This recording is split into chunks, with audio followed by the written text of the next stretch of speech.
Então, pessoal, vamos com a quinta aula do treinamento de HM. Nessa aula, nós vamos configurar os alarmes, vamos também configurar a tela de receitas para você criar e editar uma receita, e vamos também definir um idioma para o seu projeto, um ou mais. Você pode definir o seu projeto para ser exibido em vários idiomas também. Na aula de hoje, nós não vamos ter exercício, tá? Só vamos ter a correção do exercício anterior, mas não teremos exercício porque na próxima aula, que é a aula 6, nós vamos fazer uma aplicação juntos. Nós vamos passar a aula toda criando uma aplicação para vocês desenvolverem mais e pegarem a prática, ok? Então, vamos lá para a correção. Aqui temos a lógica do exercício D, que é o exercício do relógio. Eu deixei ela executando durante algumas horas para ficar uma exibição melhor na HM, não ficar aquele 00 e só mostrar os minutos. Então, ficou rodando algumas horas e a gente vai poder simular e ver como ficou. Agora, antes, eu trouxe as tags de horas e minutos para a HM. Aqui em HM e tags eu coloquei as duas tags, uma para horas e outra para minutos. Eu não precisei fazer tratativa delas, porque como a gente está pegando de um bloco de contador, ele já vem o valor em decimal correto, ele não vem que nem o temporizador, que vem em milissegundos e a gente precisa corrigir. Como a gente só vai trabalhar com horas e minutos, não vamos trabalhar com segundos, então a gente não precisou fazer tratativa das duas tags, nem de horas, nem de minutos, ok? Aí agora o que a gente vai fazer é aqui na tela do exercício D, você vai colocar dois IOFields. O primeiro, que é para exibir a tag de horas, eu amarrei com essa tag da HM, que é a tag horas, coloquei como parâmetro de saída e coloquei para exibir dois algarismos, porque a gente só vai exibir os dois. Coloquei com decimal, sem casas decimais. Aqui em aparência, eu coloquei em unidade o H para exibir o H de horas. Nos minutos eu fiz da mesma forma, a única diferença é que eu coloquei o MN aqui de minutos. E esse switch aqui, que é o botão que vai ligar e desligar o relógio, eu coloquei aqui em animações. Fiz a conexão de tag dele com a tag de liga relógio, que é o que dá start. E aqui em eventos, eu coloquei dois eventos. O de ativar, quando o switch está ativado, ele seta um bit na tag, liga relógio, vai ligar o relógio, vai fechar aquele contato. E quando ele está desativado, ele dá um reset bit. Ele seta 0 na mesma tag, abrindo aquele contato que está lá na lógica. Ok? Então agora a gente vai simular para ver como é que tá as horas do nosso relógio.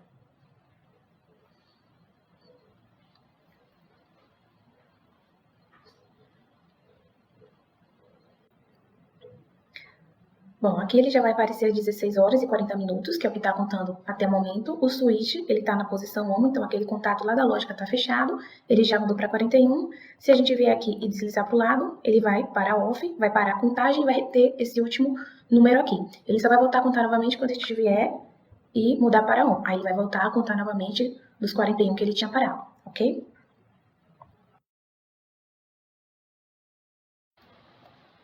Para configurar um alarme, você precisa associar ele a alguma tag responsável pela sua atuação. Você pode tanto associar uma tag da IHM ou uma tag do PLC. Para isso, você pode criar em dois lugares diferentes. Aqui em HMI Alarms, você pode criar aqui dentro discretos, analógicos, ou você vem por aqui, pela HMI Tags, em Default Tag Table. Eu acredito que aqui seja mais prático, mais objetivo e até visualmente melhor, porque você já consegue ver a tag e os alarmes que tem dentro dessa tag. Então aqui você tem como criar dois tipos de alarmes, os alarmes discretos e os analógicos. A diferença é que o discreto, ele vai ler um bit da tag, se o bit é verdadeiro ou falso. Ele só vai ler dois valores, ou 0 ou 1, e vai fazer a sua atuação para disparar o alarme. Já o analógico, ele vai ler um valor da tag, ele vai comparar o valor que a tag está no momento com o que você definir aqui dentro, e a depender da condição vai disparar o alarme. Então, primeiramente, a gente vai criar um alarme discreto. Agora, uma questão. O alarme que a gente vai criar discreto, ele não pode ser do tipo booleano, ele não pode pegar uma tag como, por exemplo, a saída e ler se a saída está em 0 ou está em 1 e disparar o alarme se a saída estiver em 1.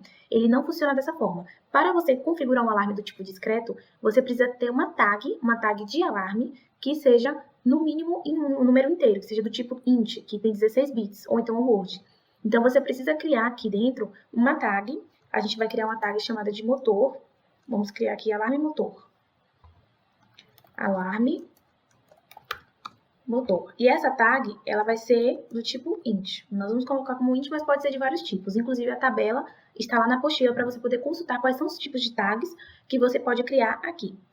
Uma tag do tipo int, ela tem 16 bits, do 0 ao 15. Então, para cada bit, aqui dentro vai ser criado um alarme. O primeiro alarme que a gente cria, ele vai usar o bit 0. Então, os próximos bits estão vagos para você criar. Se a tag tem 16 bits, significa que você pode criar 16 alarmes dentro dessa tag de alarme motor. Mas cada tag vai ser, cada alarme aqui dentro vai ser associado a um bit dessa tag. Então, aqui, por exemplo, nós vamos criar 4 alarmes para vocês visualizarem. E aqui eu vou colocar o primeiro texto do alarme, que a superfície do motor está quente. Vou colocar aqui, superfície quente. Vou colocar atraso para ligar. Vou colocar que a corrente está alta. E vou colocar que houve falha no motor, falha para ligar. Pronto, aqui a gente criou 4 alarmes. Como essa tag ela é do tipo inteiro, esse aqui está usando o bit 0, esse o bit 1, esse o bit 2, esse o bit 3. Significa que do bit 4 ao 15, você pode usar outros alarmes ainda, ele vai até 16 alarmes. Aqui em trigger, você tem, trigger é o gatilho, é o bit que esse alarme está associado. Aqui é o endereço e aqui é o bit. E aqui é a tag da qual ele está associado, que é a tag que a gente criou, alarme motor. Em alarme class, aqui class na verdade, você tem os tipos, as classes de alarme. Existem 4 tipos de classes, por isso que eu criei 4 alarmes para vocês visualizarem.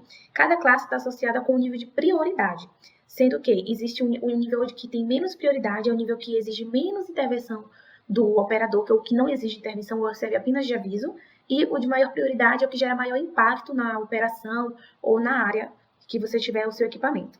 Então, aqui a gente vai colocar em ordem crescente. Então, o primeiro aqui que eu vou colocar, ele tem 4 tipos. Reconhecimento, erro, sem reconhecimento e um warning, que é só um aviso.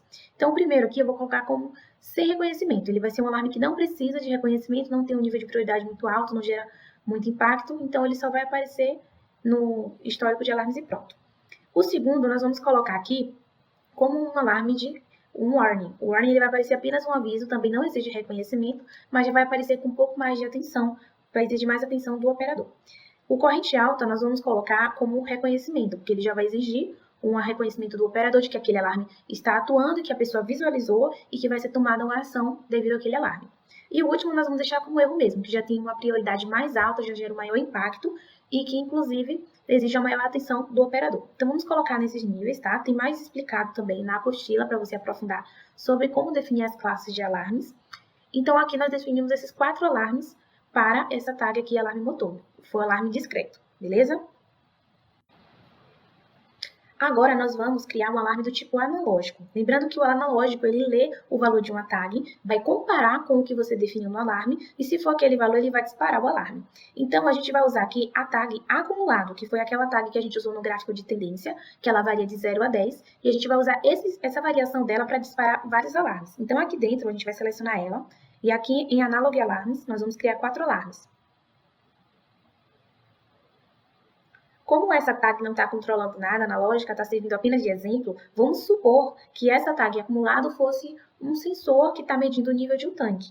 Então, aqui nós vamos colocar, por exemplo, que tem um nível baixo, nível médio, nível alto e nível muito alto. E para cada tipo de alarme desse, a gente vai definir um valor. Então, para o baixo eu vou colocar aqui o número 2, para o médio, travou.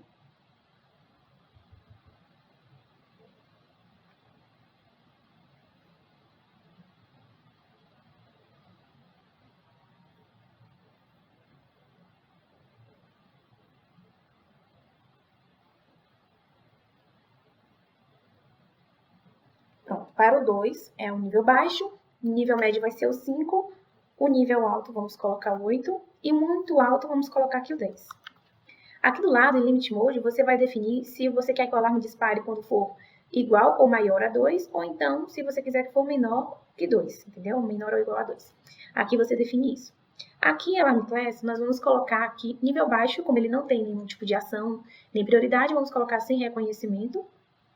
O médio também, vamos colocar sem reconhecimento, não vai ser tomada nenhuma iniciativa. Quando chegar o alto, nós vamos colocar o warning, porque ele não vai precisar executar nenhuma ação, mas já vai exibir uma informação que o nível está alto para chamar a atenção.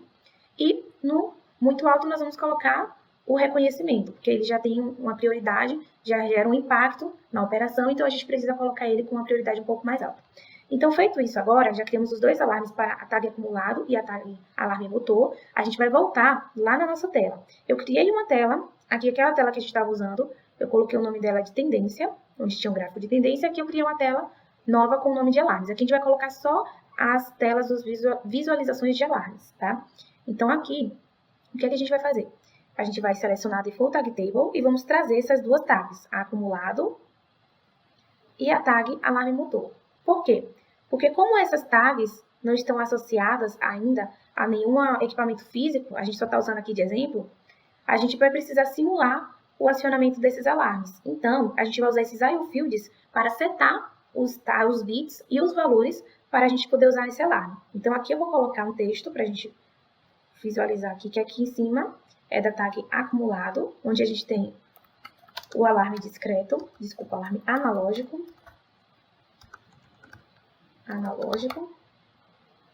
Vamos trazer para cá. E aqui a gente tem um alarme discreto. E aqui dentro desses dois IO fields, a gente vai setar os valores para atuar esses alarmes que a gente já configurou lá dentro, ok? Feito isso, a gente agora vai adicionar aqui na tela o alarme view, que vai ser a visualização dos alarmes que estão atuados. Aí depois a gente vai adicionar novamente o buffer, que vai ser onde vai ser armazenados os alarmes que já foram atuados, se foram aceitos, reconhecidos, enfim. Aqui eu vou colocar essas duas tags aqui que a gente vai simular daqui a pouco, aqui em cima para ficar mais organizado. Vou colocar aqui, a gente vai arrastar esse aqui para cima, pronto. Aqui nessa barra de status de alarmes, a gente vai clicar nas propriedades. Em General, em Display aqui, você vai deixar marcada essa primeira opção, que vai ser a de alarme, o de status dos alarmes atuais. Tem alarmes pendentes, precisando ser reconhecidos. E aqui você vai selecionar o tipo de alarme que vai ser exibido aqui nessa barra. Então, aqui a gente vai colocar para ele exibir todos os tipos de alarme. Todos os tipos de alarme que tiverem. No caso aqui, a gente não está usando esses alarmes aqui, de sistema diagnóstico. A gente pode até tirar. Mas os outros que a gente criou, de erro, warning, sem reconhecimento e reconhecimento, a gente vai deixar ticado, ok? Feito isso, a gente vai vir aqui na toolbar e a gente vai deixar marcado essas duas opções aqui, ó, de info text e de reconhecimento. Isso é para que ele tenha dois botões, o botão de descrição, para a gente ver a descrição do alarme quando clicar nesse botão, e de reconhecimento, para reconhecer esse alarme. Então, feito isso, a gente vai minimizar. Agora, a gente vai adicionar um outro desse aqui, a gente pode copiar e colar aqui embaixo. Vou minimizar aqui, para ele ficar menor. E aqui embaixo vai ser o nosso buffer, que é o histórico dos alarmes. A gente vai vir em General e vai marcar Alarme Buffer. E aí ele vai pegar os mesmos alarmes que a gente estava monitorando antes aqui na barra e ele vai trazer para o buffer quando a gente clicar lá em reconhecimento. Ele vai armazenar aqui, vai ser uma espécie de história, ok? Agora a gente vai simular no CHM.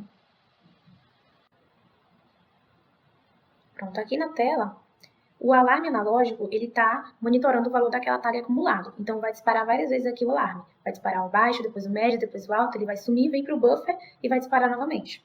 Ok? Já o alarme discreto, ele já é diferente. A gente tem que escrever aqui ele em binário por ele ser uma tag do tipo int. Então, como a gente usou os 4 bits daquela tag, a gente tem que escrever aqui de uma maneira que vai setar cada um dos alarmes. Então, por exemplo, o primeiro alarme, que está no bit 0, para a gente setar, a gente tem que escrever aqui 1. Ou então 0001, que é a mesma coisa. Ele vai disparar o alarme de superfície quente. Se a gente quiser, por exemplo, outro alarme, que é o alarme do bit 3, por exemplo. Aí a gente coloca 0, 1, 00, ou então a gente coloca só o 100 mesmo, ele vai considerar. Aí ele vai disparar o alarme de corrente alta. Aí eu vou colocar aqui do lado para vocês entenderem melhor como é que está essa conversão de bits do binário para você disparar o alarme correto. Aqui ele vai ficar disparando automático, porque ele está comunicando lá com aquela tag. Então, ele vai ficar aparecendo aqui todos os alarmes. Agora, vamos tentar aqui colocar o outro alarme, que é aquele que é de erro, porque ele vai pedir o reconhecimento. Bom, quando ele abre essa tela, porque o alarme está pedindo o reconhecimento do operador, vai ficar esse ícone aqui, aí ele informou que houve falha para ligar, o horário que teve, vai pedir o reconhecimento desse alarme, a gente vai fechar aqui a tela, e ele vem para o buffer. E aí, aqui, ele vai aparecer esse Azinho aqui do lado, ó. Esse A significa que o alarme ele foi reconhecido pelo operador. Ok?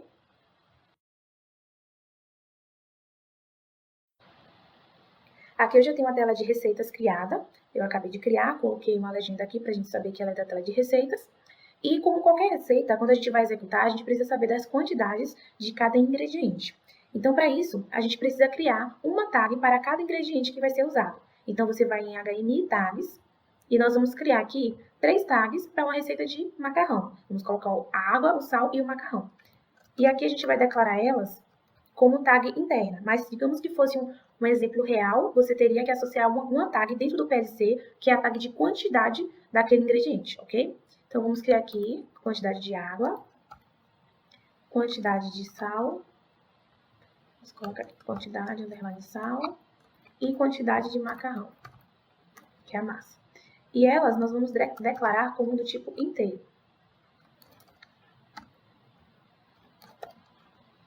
Pronto, já declaramos as tags referentes às quantidades de cada ingrediente. A gente vai fechar e você vai aqui nessa opção de receitas.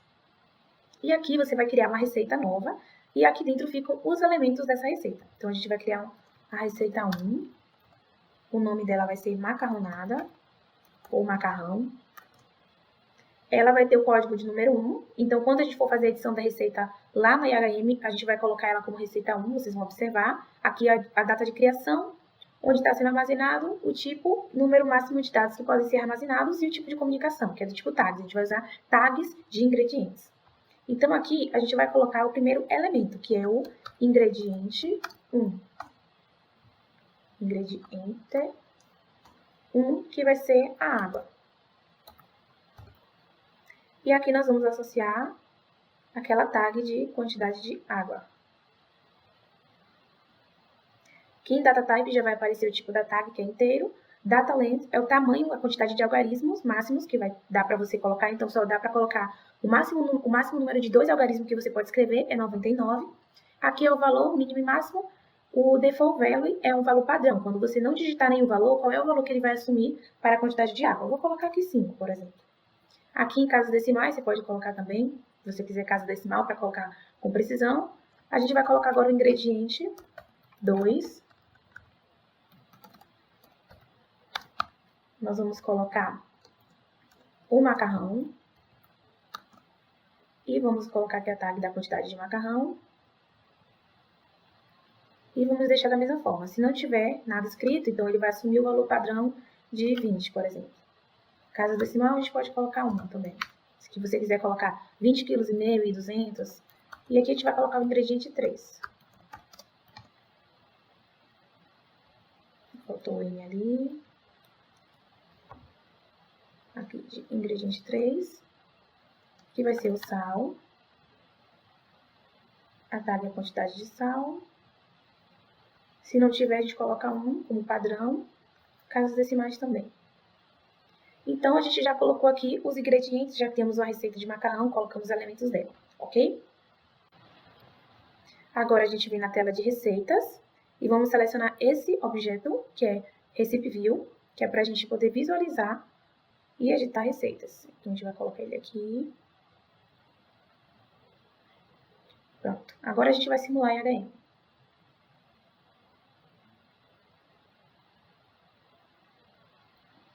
Pronto, aqui na tela de receitas, você pode escolher colocar o número da receita, que eu lembro que falei, número 1, ele já sabe que 1 é a receita de macarrão. Já tem os elementos aqui que são água, macarrão e sal. E aqui são os números padrões, ou seja, ele está pegando 500 ml de água, 2 de macarrão, 1 de sal. Você pode editar esses valores. Então, eu vou colocar aqui, por exemplo, para ele pegar 3,5 de água. E eu vou pegar para ele colocar 1,5 de macarrão. E aqui em sal, eu vou colocar para ele colocar 0,2. Então, aqui você consegue editar. Aqui você faz o download da receita e aqui você faz o upload da receita. Isso é, você vai carregar e descarregar uma receita, porque você também consegue pegar uma receita que já está lá executando e trazer aqui para sua tela para você ver e editar os valores. Aqui você exclui a receita, aqui você salva e aqui você cria uma nova. Então, basicamente, é assim que se cria a receita. Você tem que criar as tags referentes às quantidades de ingredientes, criar uma receita, adicionar os elementos, definir as quantidades padrões, e pronto, basicamente só isso. Vou ensinar para vocês como é que vocês configuram vários idiomas no seu projeto. Você pode configurar vários idiomas, não pode ser só apenas 2, tá? Aqui eu vou configurar 2 para ficar mais prático, mas é o mesmo passo para todos os idiomas que você desejar. Então aqui você vai na árvore do projeto, em linguagens e recursos, em linguagem do projeto, você vai clicar.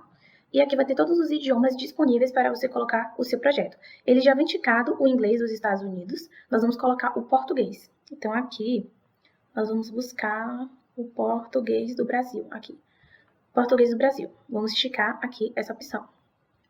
Pronto. Feito isso, a gente vai fechar essa tela. E a gente agora vai lá em cima, aqui em Runtime, nas configurações, e a gente vai em Linguagens e Fontes,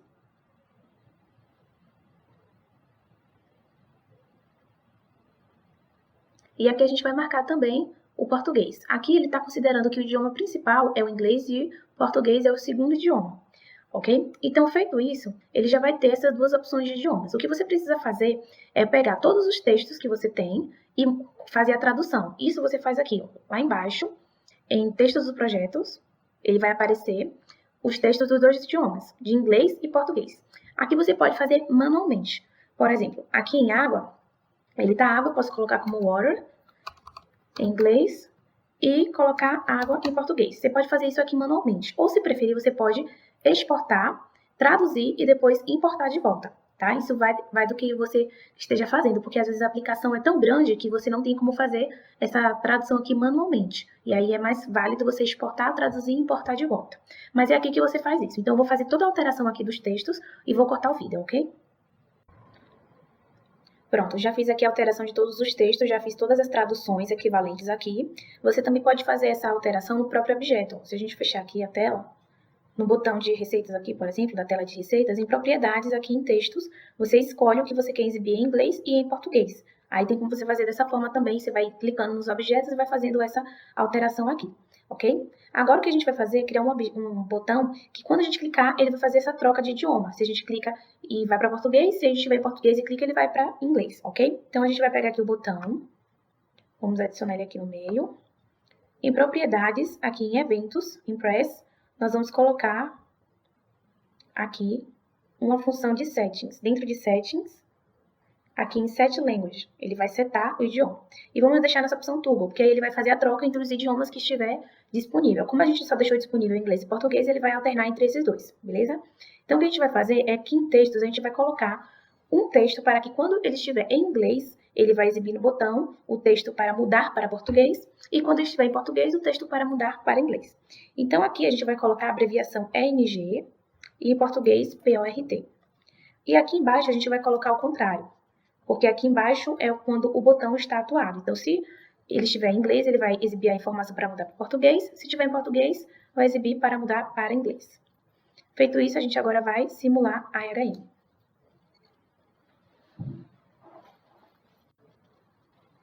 Pronto, aqui ele começou como português, então aqui tem entrar, sair, tela principal, aqui no menu também, menu principal, tendência, alarmes, receitas, e o botão informando que no caso está em português, ele vai poder mudar para inglês. Se eu clicar aqui, ele muda para inglês, tudo vai ser traduzido e no botão vai aparecer para mudar para português. Então, no mais, é assim que você faz a configuração de idiomas do seu projeto e também confere aí um botão que vai fazer essa troca de idioma para você, tá bom? Se ficou alguma dúvida, é só entrar em contato através do WhatsApp ou e-mail e até a próxima aula.